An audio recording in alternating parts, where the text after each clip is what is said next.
शिकारपुर में जराइम पेशा नासिर के खिलाफ ऑपरेशन के दौरान 8 डाकू हलाक कर दिए गए। मुकाबले में 2 DSP समेत 4 पुलिस एहलकार जख्मी भी हुए।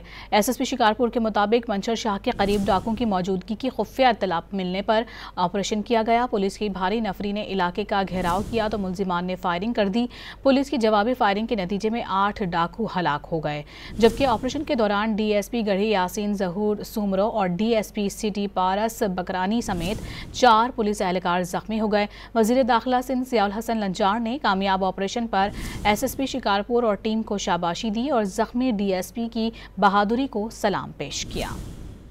जबकि ऑपरेशन के दौरान DSP गढ़ी यासीन जहूर सुमरो और DSP सिटी पारस बकरानी समेत 4 पुलिस एहलकार जख्मी हो गए। वजीर दाखिला सिंध ज़ियाउल हसन लंजार ने कामयाब ऑपरेशन पर SSP शिकारपुर और टीम को शाबाशी दी और जख्मी DSP की बहादुरी को सलाम पेश किया।